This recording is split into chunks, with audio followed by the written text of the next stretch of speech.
समस्त प्रभु जीशुख्रीष्ट नाम रे मोर आंतरिक नमस्कार। ख्रीष्ट प्रिय भाई और भौणी माने आज एक बहुत बड़ खबर मु नहीं आसी आपण निमंते जोटा कि बाइबल रिलेटेड। प्रभु जीशुख्रीष्ट 2000 वर्ष पूर्व जो भविष्यवाणी करथिले शेष काल रे कौन कौन घटिबो से समस्त विषय ये हूँ गोटे अंश, केवल गोटे अंश मात्र, किंतु ये समस्त विषय प्रमाण करे जे पवित्र धर्मशास्त्र बाइबल मिथ्या नुहे आउ यह हूँ शतकड़ा 100 भाग सत्य अटे। तबे सत्य विषय कौन चलते आम जाना। सत्य विषय हूँ ये आप देखा पारे जे आकाशर कौन हूँ बड़ बड़ निआ गोला सब खसुची।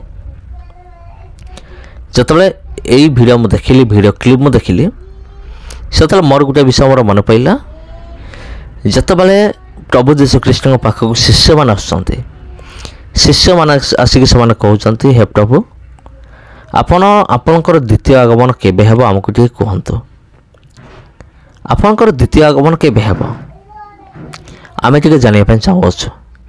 सेतबेले प्रभु जीशुख्रीष्ट विभिन्न प्रकार चिन्ह विषय कहले जे एमती एमती सब हम, स्थान स्थान दुर्भिक्ष हम, स्थान स्थान मरुड़ी हम, भूमिकंप हम, ये समस्त विषय कहले। आउ गोटे विषय प्रभु जीशु कही जे आकाशरू नक्षत्रगण कौन कौन हे स्खलित हे। नक्षत्रगण स्खलित माने नक्षत्र गुड़िक खसी पड़े आकाशरू। तबे प्रभु जीशुख्रीष्ट एमती कही एमती घटिबो। तबे प्रिय बंधुगण एठी आपण माने देखि पारुथिबे जे किभले भाबरे आकाशरू बड़ बड़ निआर माने गोला गुड़िक सब खसुची। तबे ए समस्त विषय देखि आपण कोन भाबुचंती जतबेले ए समस्त विषय को रिसर्च करा गला किछि लोक मान कहिले जे रॉकेट फाटी जिवारु तार खंड खंड गुड़िक आकाशरू तलकू गलुची। आउ किसी लोक से कहले ना यहाँ हूँ प्रकृत में कौन सी ग्रहर भग्नावशेष, कौन सी नक्षत्र कौन है तार किसी विषय गुड़िक तार किसी विषय खंड विखंडित होगी आउ सी पृथ्वी पृष्ठ पर पड़ुछि। विभिन्न लोक माने विभिन्न प्रकार से दर्शेले माने एबे भी तना घना चली, तना घना माने एबे भी परीक्षा चली।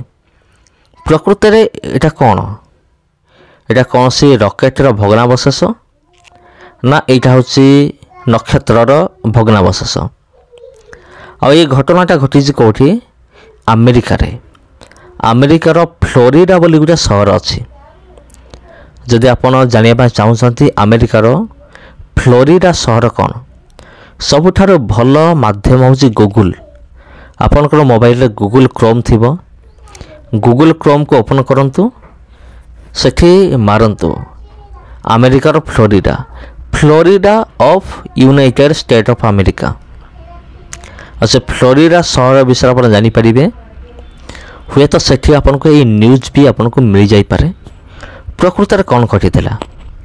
किसी लोक मैंने दाबी करुँचे ये हूँ नक्षत्रर किसी भग्नावशेष, आ किसी लोक मैंने कहते जे ये हूँ रॉकेटर भग्नावशेष।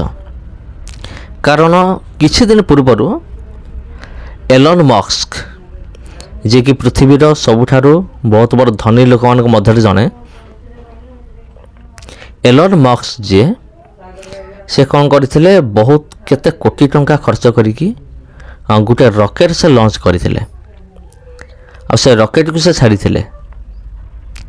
ଆଉ କିଛି ଲୋକମାନେ କହନ୍ତି ଯେ ସେ ରକେଟ୍ଟି ଅଧା ରାସ୍ତାରେ ହିଁ ମାନେ ବ୍ଲାଷ୍ଟ ହେଇଗଲା।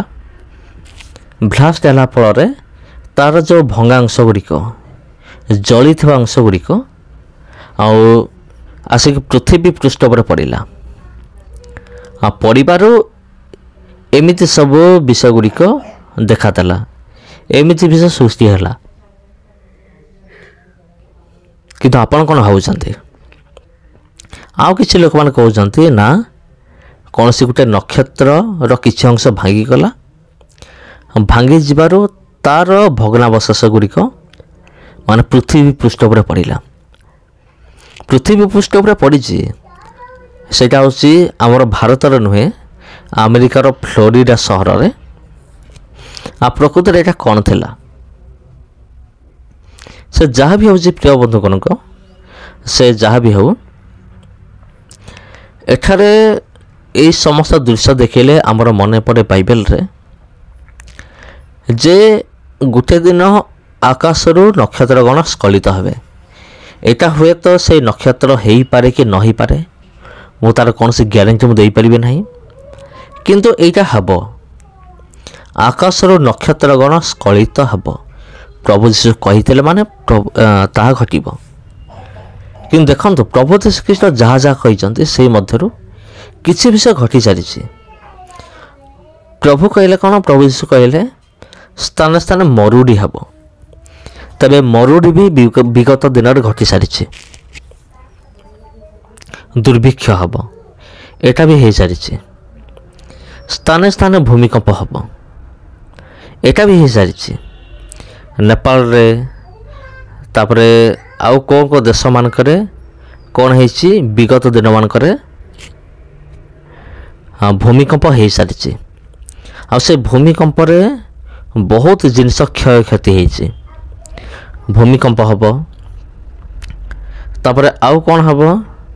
ସୂର୍ଯ୍ୟ ଅନ୍ଧକାରମୟ ହେବ, ଚନ୍ଦ୍ର ରକ୍ତମୟ ହେବ। ଏ ସମସ୍ତ ବିଷୟ ଭବିଷ୍ୟତବାଣୀ କରିଥିଲେ କିଏ? ଆମମାନଙ୍କ ପ୍ରିୟ ପ୍ରଭୁ ଯୀଶୁଖ୍ରୀଷ୍ଟ ଏହି ଭବିଷ୍ୟତବାଣୀ କରିଥିଲେ। ତେବେ ପ୍ରିୟ ବନ୍ଧୁଗଣ, এইটা ଦେଖିଲେ ମନେ ପଡ଼େ ଏଇ ଭବିଷ୍ୟତବାଣୀ ମଧ୍ୟ ସଫଳ ନିହାତି ହେବ। ଯଦି ହେଇନାହିଁ ତା ନିଶ୍ଚୟ ହେବ। ପ୍ରଭୁ ଯୀଶୁଖ୍ରୀଷ୍ଟ କହିଛନ୍ତି ମାନେ ଘଟିବ, ମାନେ ଘଟିବ, ଏଥିରେ କୌଣସି ସନ୍ଦେହ ନାହିଁ।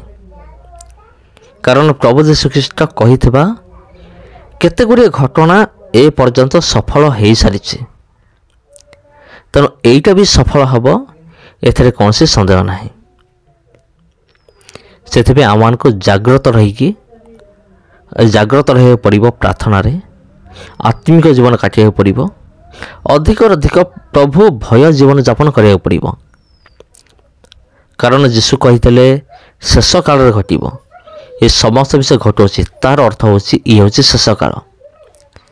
ଆଉ ଯୀଶୁଙ୍କର ଆସିବାର ସମୟ ତ ହେଇନାହିଁ, କିନ୍ତୁ ଯୀଶୁ କହିଥିଲେ ମୁଁ ଆସିବା ପୂର୍ବରୁ ଏ ପୃଥିବୀରେ ଯାହା ଯାହା ଘଟିବ ସେ ସମସ୍ତ ବିଷୟ ପ୍ରଭୁ ଯୀଶୁ କହିଥିଲେ, ଯେଉଁଟାକି ବର୍ତ୍ତମାନ ଘଟୁଛି। ସମସ୍ତଙ୍କୁ ପ୍ରଭୁ ଯୀଶୁଖ୍ରୀଷ୍ଟଙ୍କ ନାମରେ ମୋର ଆନ୍ତରିକ ନମସ୍କାର। ଆଉ ଆଜି ପାଇଁ ଏତିକି। ପୁଣି ଦେଖା ହେବା ଆପଣଙ୍କ ସହିତ ଆଉ ଗୋଟେ ଭିଡ଼ିଓରେ, ଆଉ ଗୋଟେ ଅଧ୍ୟାୟରେ। ନମସ୍କାର।